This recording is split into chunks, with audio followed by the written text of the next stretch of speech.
Hi, an irregular mind പോഡ്കാസ്റ്റിൻ്റെ മറ്റൊരു ലക്കത്തിലേക്ക് എല്ലാവർക്കും വീണ്ടും സ്വാഗതം. ഇത് ധർമ്മരാജ സീരീസിലെ 16ാമത് അധ്യായം. കഥ പറയുന്നത് സന്തോഷ്. കഴിഞ്ഞ എപ്പിസോഡിൽ കേശവൻ പിള്ള കേശവൻ കുഞ്ഞിനെ തടവറയിൽ ചെന്ന് കണ്ടിരുന്നു. തടവറ കേശവൻ കുഞ്ഞിൻ്റെ സ്വന്തം ഗൃഹം തന്നെയായിരുന്നു. പവതിക്കൊച്ചിയുടെ നിർവ്യാജമായ സ്നേഹം കണ്ട് കേശവപിള്ള ആനന്ദിച്ചുകൊണ്ട് തിരികെ നടന്നു. കേശവൻ കുഞ്ഞും കേശവപിള്ളയും തമ്മിൽ സംഭാഷണം കഴിഞ്ഞ് അകന്നപ്പോൾ രാജകൊട്ടാരത്തിൽ മഹാരാജാവിന്റെ മുൻപിൽ ഹരിപഞ്ചാനന യോഗീശ്വരന്റെ ഹരികഥാ കാലക്ഷേപം ആരംഭിച്ചു. ബ്രഹ്മതേജോമയനായ സ്വാമികൾ സകല ചരാചരങ്ങളെയും ആത്മനിർവൃതിയിൽ ആമഗ്നമാക്കുന്ന വിധം ഭക്തിസാന്ദ്രമായ ഒരു പുരാണ കഥ പറഞ്ഞു തുടങ്ങിയപ്പോൾ മഹാരാജാവ് പോലും അതിൽ മയങ്ങിപ്പോയി.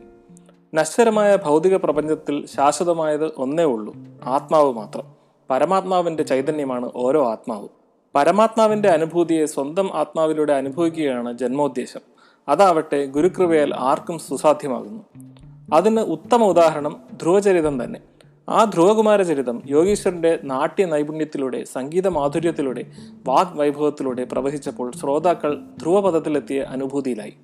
ഹരിപഞ്ചാനന വിരോധിയായിരുന്ന മാമാ വെങ്കടൻ പോലും സന്തോഷ സന്താപാശ്രുക്കൾ പൊഴിച്ചു. രാജാവിന്റെ മനസ്സ് ഭക്തിസാന്ദ്രമായി. പ്രഭാഷണം പകുതി ഘട്ടത്തിലെത്തിയപ്പോൾ ചെറുതായി മഴ തൂകി. രാത്രി ഏറെ വൈകി പ്രഭാഷണം ശ്രീപത്മനാഭ വിജയാശംസകളോടെ ദീപവന്ദനത്തോടെ യോഗീശ്വരൻ അവസാനിപ്പിച്ചു. മഹാരാജാവിനെ സംബന്ധിച്ചിടത്തോളം ആ രാത്രി അവിസ്മരണീയമായിരുന്നു.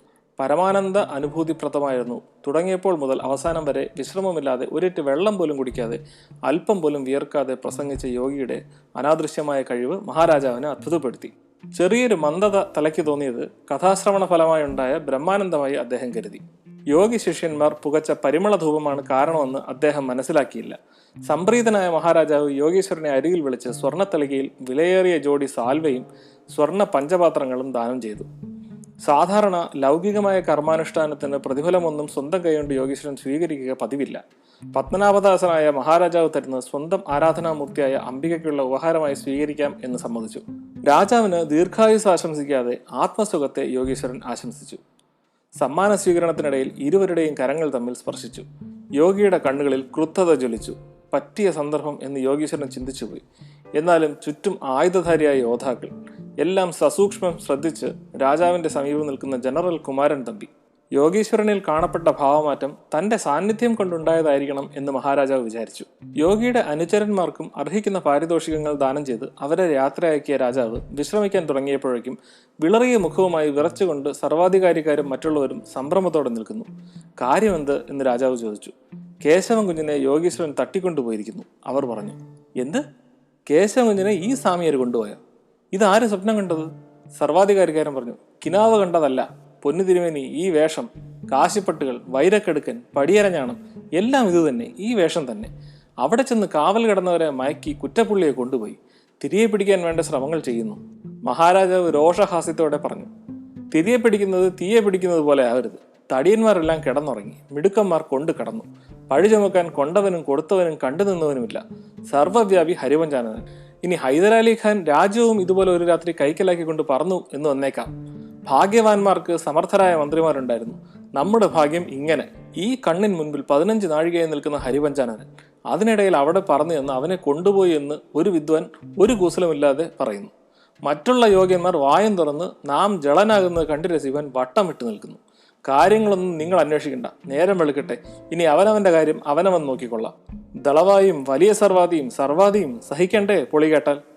ആ കേശവനെ രാവിലെ ഇവിടെ വരുത്തി നിർത്തിയേക്കട്ടെ, ഉണരുമ്പോൾ കാണണം. സർവാധികാരിക്കാർ മഹാരാജാവിന്റെ കോപം കണ്ടു വിറച്ച് കണ്ണുനീർ തൂവി. ഇവിടെ കേശവപിള്ളയെ കാണണമെന്ന് പറഞ്ഞതിന് കാരണമുണ്ട്. മുമ്പൊരിക്കൽ കേശവൻ രാജകൊട്ടാരത്തിൽ പ്രവേശിക്കുന്നതിന് മുൻപ് ഒരു ദിവസം പ്രാകൃതനായ അയാളെ കണി കാണുകയുണ്ടായി. ആ കുറ്റത്തിന് അയാളെ അന്ന് ബന്ധനത്തിലാക്കുകയുണ്ടായി. അക്കാലത്ത് പഞ്ചസാരക്ഷാമം കൊണ്ട് ക്ഷേത്രത്തിലെ കാര്യം മുട്ടുകയുണ്ടായി. എന്നാൽ കേശവനെ കണികണ്ട ദിവസം ഒരു കപ്പൽ പഞ്ചസാര തുറമുഖത്തെടുത്തു.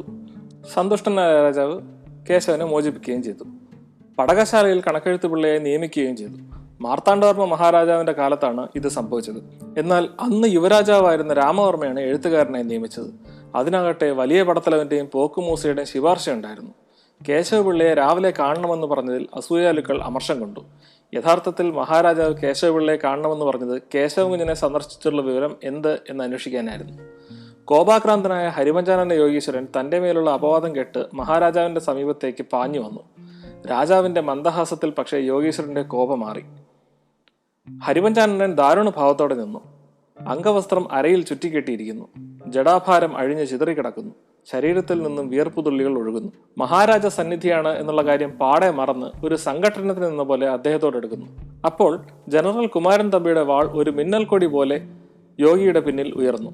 യോഗിയെ വകവരുത്താൻ കുമാരൻ തമ്പി വാളുയർത്തി വെട്ടാനാഞ്ഞപ്പോൾ മഹാരാജാവിന്റെ കണ്ണുകൾ തമ്പിയുടെ കണ്ണുകളുമായി ഇടഞ്ഞു. തമ്പിയുടെ ശ്രമം മനസ്സിലാക്കിയ യോഗി മന്ദഹസിച്ചു. രാജാവിന്റെ നോട്ടത്തിലെ ആജ്ഞ മനസ്സിലാക്കിയ തമ്പി വെട്ടിയില്ല. എന്നാൽ അതിനു മുമ്പ് തന്നെ തമ്പിയുടെ ഉയർന്ന കരത്തെ മറ്റൊരു കരം കീഴടക്കിയിരുന്നു. ആരെന്ന് അത്ഭുതപ്പെട്ട് തമ്പി തിരിഞ്ഞു നോക്കി. യോഗീശ്വരൻ എന്തെങ്കിലും കടുങ്കൈ ചെയ്താലോ എന്ന് വിചാരിച്ച് അയാളെ അനുഗമിച്ച ഒരു വൃദ്ധസിദ്ധനായിരുന്നു അത്. തമ്പി ലജ്ജാവിവശനായി മാറി നിന്നു. യോഗീശ്വരന്റെ കോപം സംസ്കൃത ഭാഷയിലൂടെ പ്രവഹിച്ചു. തന്നെ കള്ളനായി ചിത്രീകരിച്ച തിരുവിതാംകൂറിന്റെ സംസ്കാരത്തെ ആക്ഷേപിച്ചു. ഹരിപഞ്ചാനനൻ ബ്രഹ്മഘാതകനെ രക്ഷിച്ചു കൊണ്ടുപോയി പോലും. ഹരിപഞ്ചാനന ജഡവും ജീവനും ആ സമയത്ത് മഹാരാജ സന്നിധിയിൽ തന്നെ ആയിരുന്നില്ലേ? യോഗസിദ്ധികളൊക്കെ പാഴായിത്തീരുന്നു ഈ രാജ്യത്തിൽ. ശ്രീ പത്മനാഭദാസ പ്രഭോ, ധർമ്മവിഭവ, രാജാധിരാജൻ, ഈ രാജ്യം വിട്ടുപോകുന്നതിന് കൽപ്പന തന്ന് അനുഗ്രഹിക്കണം. അന്യദേശീയനായ ഇവന്റെ സത്യവാദത്വം കണ്ട് ബുദ്ധിമാന്മാരും ബലവാന്മാരുമായ ശത്രുക്കളെ ഇവിടെ സമ്പാദിച്ച് അവർ ദിനം പ്രതി വർദ്ധിച്ചു വരുന്നു. ശ്രീപത്മനാഭ സേവനം ഒരുവിധം കഴിഞ്ഞു. ഈ സന്നിധിയിൽ വെച്ച് ചരമം പ്രാപിപ്പാൻ മോഹിച്ചിരുന്നതിനെ അവിടുത്തെ പ്രജകളുടെ ധർമ്മം അനുവദിക്കുന്നില്ല.